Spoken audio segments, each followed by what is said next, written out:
Halo saudara, dari Arlington, Virginia, saya Helmi Yohanes dan tim VOA kembali hadir dengan serangkaian berita Amerika Serikat dalam segmen Sapa Dunia. Kasus baru COVID-19 terus anjlok di Amerika Serikat, tapi kematian yang berkaitan dengan COVID masih melonjak tajam selama sebulan terakhir.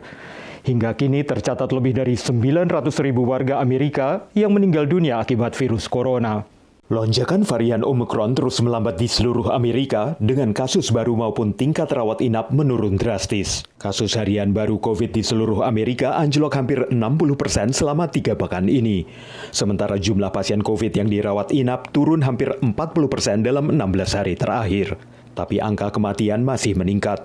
Hampir 2.400 warga Amerika meninggal dunia setiap hari, melonjak hampir 95% dibanding bulan lalu. Ini terjadi saat jumlah kematian akibat COVID di Amerika melampaui 900.000, dengan mayoritas yang meninggal adalah warga yang belum divaksinasi. Data baru dari Pusat Pengendalian dan Pencegahan Penyakit Amerika CDC menunjukkan vaksin tetap menjadi sarana ampuh untuk memberikan proteksi dan menurunkan secara drastis risiko dirawat inap atau meninggal akibat COVID. Dalam penelitian lanjutan, warga dewasa yang belum divaksin menghadapi risiko 3 kali lebih besar tertular COVID dibanding yang sudah divaksin.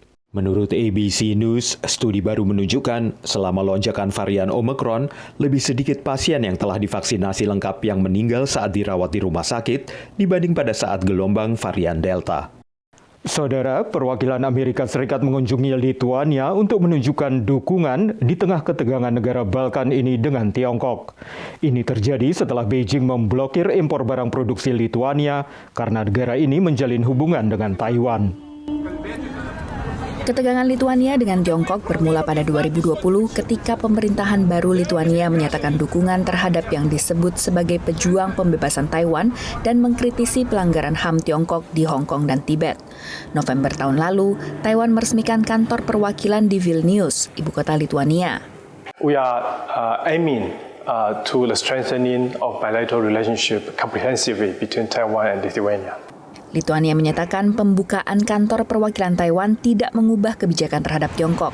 Namun hal tersebut memancing kemarahan Tiongkok yang menganggap Taiwan sebagai bagian dari wilayahnya. From perspective of Beijing, is crossing a line, a real red line on how they approach Taiwan. And this is what led later to Beijing downgrading its embassy in Lithuania. Desember lalu, Tiongkok memblokir impor dari Lituania dengan menghapus Lituania dari daftar masuk. Pemerintah Beijing juga menekan sejumlah perusahaan multinasional untuk memutus hubungan dengan negara Balkan tersebut. Uni Eropa menuduh Tiongkok mengancam pasar tunggal Uni Eropa dan membawa masalah ini ke Organisasi Perdagangan Dunia WTO. We are stepping forward to defend EU's rights. Today we are bringing the case to the WTO. Taiwan dan AS menawarkan program pinjaman senilai total 1,8 miliar dolar AS untuk mendorong ekonomi Lituania. Namun pinjaman ini bukan sekedar bantuan keuangan, menurut analis. Symbolic involvement, of course, supports Lithuania by showing that it's not isolated in its moves. At the same time, it also makes it harder to unravel the situation because it once again puts it in the spotlight. Pejabat AS menggelar pertemuan di Brussels guna membahas masalah pemaksaan ekonomi. Sementara Tiongkok menuduh Lituania berkhianat dan berupaya untuk membajak hubungan Tiongkok dan Uni Eropa. Demikian laporan VOA. Beralih ke perayaan Tahun Baru Imlek pekan lalu yang berlangsung meriah di kawasan pecinan di berbagai kota Amerika, berbeda dengan tahun sebelumnya yang tidak ditandai dengan parade atau keramaian lain. Warga Tionghoa termasuk pemilik usaha kini lebih optimistis dalam memasuki Tahun Baru Macan Air ini.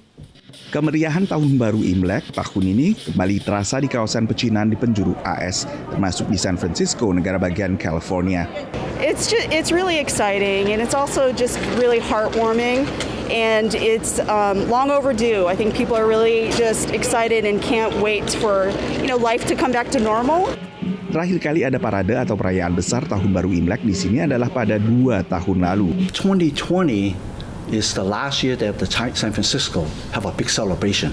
After the 2020 parade, the city shut down because of the pandemic.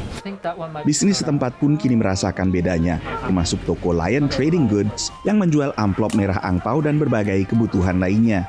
Pengusaha di kawasan pecinan kota New York pun juga merasakan bedanya antara Imlek tahun ini dengan tahun sebelumnya. What I'm hearing from people is better now today is better than what I've been hearing 2 years ago. 2 years ago, it was pretty bleak. There was nobody on the streets.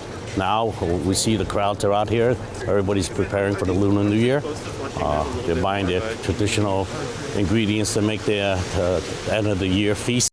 Because this pandemic and all this hate crime and what it did to the business and the people locally, I think everybody came together and they're actually helping each other and they want to look out for each other now. I feel the community is more tight-knitted. Demikian laporan tim VOA. Kini kita tengok Melania Edwards, warga diaspora Indonesia keturunan Inggris yang menulis buku masakan The Tropical Kitchen. Lewat buku ini, Melania memperkenalkan berbagai resep kuliner Indonesia yang berbasis protein nabati, yang menurutnya adalah santapan yang enak dan sehat. Nama saya Melania Edwards and I'm the founder of The Tropical Kitchen. The Tropical Kitchen adalah buku resep masakan Indonesia berbasis protein nabati atau plant-based. Penulisnya Melania Edwards, perempuan muda keturunan Inggris dan Indonesia. Setelah menjalankan pola makan plant-based selama 5 tahun, ia memutuskan untuk berbagi resep makanan Indonesia sehat melalui The Tropical Kitchen yang diluncurkan tahun 2020.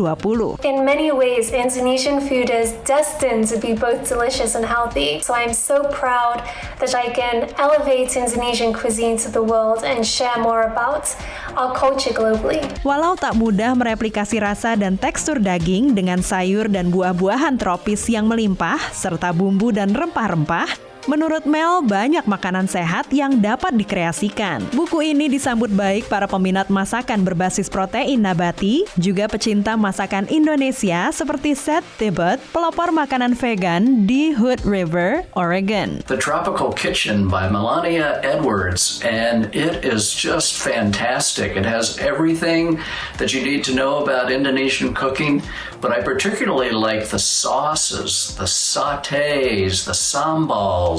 Dengan resep yang mudah, cepat, namun bernutrisi dan lezat, menurut Melania juga dapat menciptakan kebersamaan saat memasak dan menyantap makanan. Great food does not need to be complex.